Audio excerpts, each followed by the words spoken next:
बिस्मिल्लाहिर्रहमानिर्रहीम और अस्सलाम वालेकुम। आज की इस वीडियो में हम देखेंगे कंडीशनल कंट्रोल स्ट्रक्चर्स को और इफ के स्टेटमेंट को।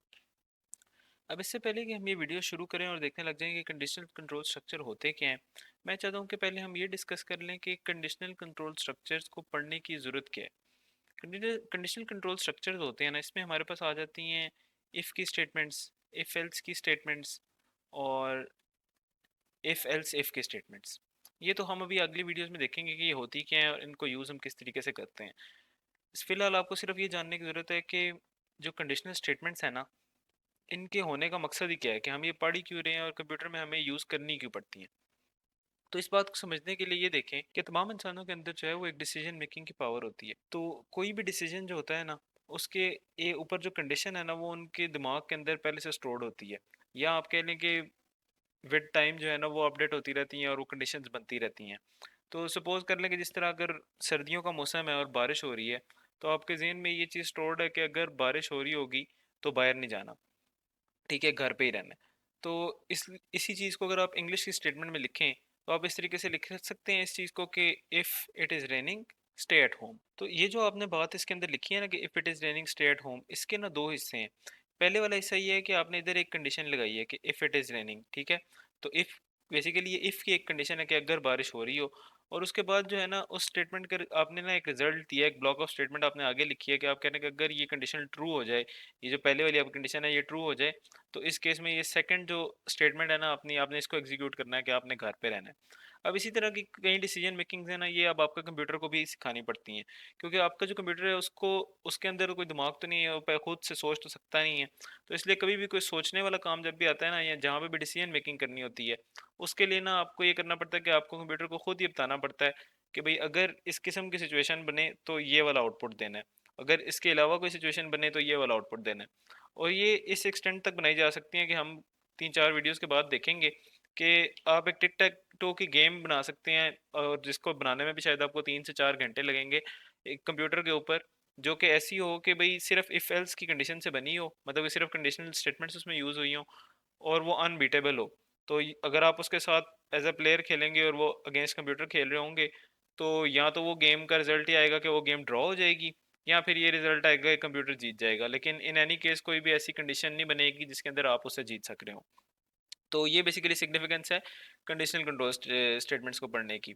तो इन समरी बेसिकली आपने अपने कंप्यूटर को जो है वो डिसीजन मेकिंग सिखानी है, इसलिए आप ये कंडीशनल स्टेटमेंट्स पढ़ रहे हैं।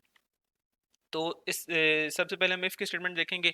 उससे पहले कुछ थ्योरी की चीज़ें हैं वो हम पहले देख लेते हैं कि कंट्रोल स्टेटमेंट्स क्या होती है, कंडीशनल कंट्रोल स्ट्रक्चर क्या होता है। उसके बाद जो है ना हम इफ़ की देख लेंगे, फिर इफ़ एल्स देख लेंगे, फिर इफ़ एल्स इफ देख लेंगे। तो सबसे पहले हम देखते हैं कि भाई कंट्रोल स्टेटमेंट क्या होती है। तो a control statement is an instruction which determines the sequence of execution of other statements.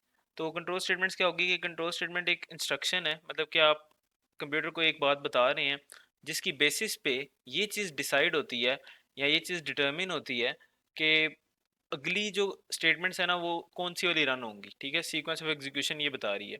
अब वो किस तरह से, कि वो इस तरह से मैंने आपको जैसे कहा था कि इफ़ की स्टेटमेंट ऐसी होती है कि इफ़ लिखा होता है और यहाँ पे ना कोई आगे आपने कंडीशन लिखी होती है, ठीक है। इस कंडीशन के बाद जो है ना एक ओपन ब्रैकेट होती है और यहाँ पे काफ़ी ज़्यादा स्टेटमेंट्स लिखी होती हैं, और फिर ये क्लोज ब्रैकेट होती है और इसके बाद भी कुछ स्टेटमेंट्स लिखी होती हैं। अब सपोज कर लेते हैं कि ये वाली कंडीशन जो है, जो यहाँ पे लिखी हुई है, ये ट्रू हो जाती है। अगर ये कंडीशन ट्रू हो जाती है तो ये जो ब्लॉक ऑफ कोड यहाँ पे लिखा हुआ है, ये वाला कोड रन होगा, और उसके बाद ये वाला कोड रन होगा जो इसके बाहर लिखा हुआ है।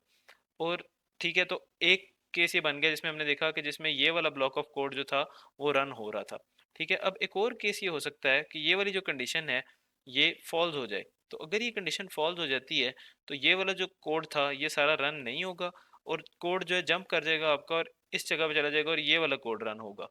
तो बेसिकली आप इस जगह पे कहीं पे थे जो भी इधर कोड लिखा हुआ था, उसके बाद आप कंडीशन पे आए, यहाँ पे कंडीशन फॉल्स हुई, तो आपने ये सारा कोड जो इसके अंदर लिखा हुआ था इसको रन नहीं किया, और आपका कंपाइलर इस जगह पे जाके इस चीज़ को अब रन कर देगा।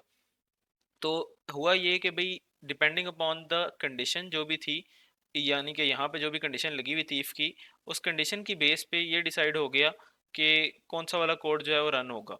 तो यहाँ पे भी यही बात की जा रही है कि वो जब कह रहे हैं ना यहाँ पे कि भाई एक इंस्ट्रक्शन है, कंट्रोल स्टेटमेंट एक इंस्ट्रक्शन है, वो ये वाली इंस्ट्रक्शन है जो कि डिसाइड ये कर रही है कि sequence of execution of other statements क्या होगा। तो डिसाइड ये इस तरीके से कर रही है कि भाई अगर तो ये कंडीशन ट्रू हो गई जो यहाँ पे लिखी हुई है, तो ये वाली स्टेटमेंट्स रन होंगी और फिर ये वाली स्टेटमेंट्स रन होंगी।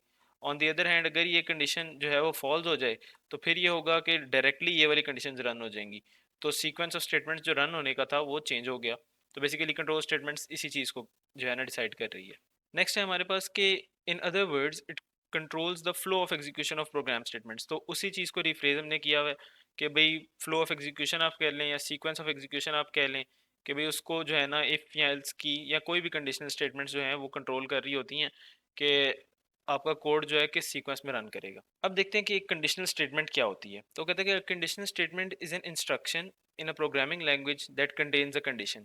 तो सिंपली जो हमने पहले जिस तरीके से लिखा था कि इधर लिखा हुआ था इफ़ और यहाँ पे हमने कोई कंडीशन दी हुई थी, ये कंडीशन जो है ना वो रिलेशनल ऑपरेटर से बनाई जाती है, जो कि अभी हम आगे देखेंगे। तो इस कंडीशनल स्टेटमेंट को वो कह रहा है कि भाई ये चीज़ जो है ना कंडीशनल स्टेटमेंट है। इसमें क्या होता है, इसमें होता है कि भाई ये एक इंस्ट्रक्शन है प्रोग्रामिंग लैंग्वेज में, बिल्कुल ऐसे ही है, और इसके अंदर एक कंडीशन लिखी हुई है। तो ये देखें, ये हमारे पास लिखी हुई है कंडीशन, और ये कलेक्टिवली जो है ना इस सारे को आप कह रहे हैं कि ये एक जो है ना कंडीशनल स्टेटमेंट है। कहते हैं कि when a conditional statement is executed, first the condition is evaluated and then based on the result, true or false, a particular statement or a set of statements is executed। जैसे कि मैंने पहले ही बताया था, अभी जो हमने लास्ट स्लाइड पे देखा था कि भाई जब हमारे पास इफ़ की कंडीशन लगी हुई थी और हमने आगे यहाँ पे कोई कंडीशन थी हमारे पास और फिर इधर कुछ कोड लिखा हुआ था, तो हमने ये कहा था कि भाई डिपेंडिंग अपॉन के ये वाली स्टेटमेंट जो है ये ट्रू हो जाए या ये स्टेटमेंट फॉल्स हो जाए, इस चीज़ की बेसिस के ऊपर ये वाली स्टेटमेंट जो है रन करेंगी या नहीं करेंगी। तो यही बात हम यहाँ पे भी कर रहे हैं कि भाई जब कंडीशनल स्टेटमेंट एक एग्जीक्यूट होती है, जो कि इफ़ की कंडीशन में एग्जीक्यूट हुई थी, तो पहले जो है ना वो सबसे पहले क्या करता है कि उस कंडीशन को एवेल्यूएट करता है। एवेल्यूएट कैसे करता है कि भाई क्या वो कंडीशन जो है उसका रिजल्ट ट्रू है या फॉल्स है। और डिपेंडिंग अपॉन द रिजल्ट, जो भी रिजल्ट आता है वो बेस्ड ऑन द रिजल्ट वो क्या करता है कि अ पर्टिकुलर स्टेटमेंट और set of statement is executed. तो भाई वो जो इफ़ के अंदर जो कंडीशंस थी वो या तो एग्जीक्यूट हो जाएंगी अगर वो रिजल्ट ट्रू हुआ, या वो सारी की सारी स्किप हो जाएंगी अगर रिजल्ट जो है वो फॉल्स हुआ। लास्टली अब हम बता रहे हैं कि बस जो कंट्रोल स्टेटमेंट सी की लैंग्वेज में है वो कौन कौन सी हैं। तो इसमें हमारे पास आ जाती है इफ़ की स्टेटमेंट, इफ़ एल्स की स्टेट एल्स इफ़ की स्टेटमेंट और स्विच की स्टेटमेंट। तो इफ़ के स्टेटमेंट से जैसे अगर पता लगता है कि भाई कंडीशन होती है कि अगर, और आगे आप बताते हैं कि भाई ये चीज़ ट्रू हो तो एक काम जो है आप उसको बताएंगे कि ये करना है। इफ़ एल्स की स्टेटमेंट में ये होता है कि आप कहते हैं कि भाई अगर एक चीज़ जो मैं बता रहा हूँ ये ट्रू हो तो ये काम करना है, और अगर ये ट्रू ना हुई अदरवाइज या एल्स जो है ना आपने दूसरी चीज़ बता देंगे कि फिर ये कर लेना। एल्स इफ की स्टेटमेंट ये होता है कि आप फिर इस तरीके से बताते हैं कि इफ़ आप एक कंडीशन बताते हैं कि भाई अगर ये ट्रू हो तो ये करना है, और फिर आप दोबारा बताते हैं कि अगर ये सपोज ट्रू नहीं हुई थी पहले वाली तो फिर देखो क्या ये ट्रू है तो फिर ये करना है। फिर आप कहते हैं कि अगर सपोज ये भी ट्रू नहीं हुई तो फिर ये देखो क्या ये ट्रू है, एक और जो है कंडीशन, और फिर ये करना है। इस तरह हर इसको हम जो है ना वो इन डिटेल बाद में देखेंगे। और स्विच की स्टेटमेंट्स भी आ जाती हैं, उनके अंदर जो है केस होते हैं, तो इसके ऊपर भी हम एक पूरा लेक्चर देखेंगे, इसलिए अभी इन पर परेशान होने की जरूरत नहीं है कि ये करती क्या है कंट्रोल की स्टेटमेंट्स। तो अब जो है ना थ्योरी हमने देख ली, तो हम बस ये छोटा सा देख लेते हैं कि इफ़ के स्टेटमेंट का सिंटैक्स क्या है। इसके बाद इफ़ के स्टेटमेंट के ऊपर हम समझने के लिए इसी को मल्टीपल एग्जांपल्स करेंगे कोड करने की, तो वो हम जो है ना नेक्स्ट लेक्चर में देख लेंगे।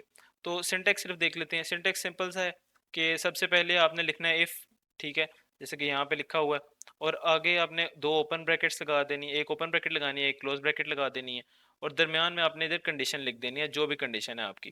कंडीशन बेसिकली एक वो रिलेशनल ऑपरेटर से बनाई जाएगी। मसलन हो सकता है कि आप ये कह रहे हो कि एक नंबर है जो कि n में स्टोर्ड है, n वेरिएबल में, तो आप कह रहे हैं इसकी वैल्यू अगर ग्रेटर देन 0, तो ये कंडीशन क्या बन जाएगी, आप लिखेंगे if n is greater than 0। तो मतलब कि ये कलेक्टिवली आप अगर पूरी स्टेटमेंट लिख रहे हो तो इफ़ आप इसी तरह लिखेंगे और कंडीशन में आप लिख देंगे भाई n इज़ ग्रेटर देन 0। तो ये चीज़ आपकी कंडीशन होगी, और इफ़ जो है ना ये तो सिंटेक्स का पार्ट है, इसने ऐसे ही आना है। आगे आपने क्या करना है कि यहाँ पे एक ओपन ब्रैकेट लगा लेनी है, एक क्लोज ब्रैकेट लगा लेनी है, और जितनी भी आपकी ब्लॉक ऑफ स्टेटमेंट्स, मतलब कि जितना भी आपका कोड आप रन कराना चाहते हैं, अगर ये कंडीशन ट्रू हो जाए तो वो सारी स्टेटमेंट्स आपने यहाँ पे लिख देनी है। हो सकता है कि यहाँ पे एक लाइन हो, कोई प्रिंट की, कोई इनपुट लेना हो, कोई वेरिएबल में चेंज करना हो, ये सारी लाइंस आप इधर लिखेंगे। और अगर जो कोड जो है आप चाहते हैं कि उसके ऊपर कंडीशन ना हो, उसको आप ना इस इफ ब्रैकेट से बाहर जो है ना लिखेंगे, इन ब्रैकेट से बाहर जो यहाँ पे लगी हुई हैं। तो ये वाला जो कि कोड नीचे इधर लिखा गया होगा वो ऐसा रन हो जाएगा बगैर किसी कंडीशन को चेक किए हुए। तो अब जो है ना इसके ऊपर हम मल्टीपल एग्जांपल्स देखते हैं इसको समझने के लिए कि ये स्टेटमेंट्स रन किस तरीके से करती हैं।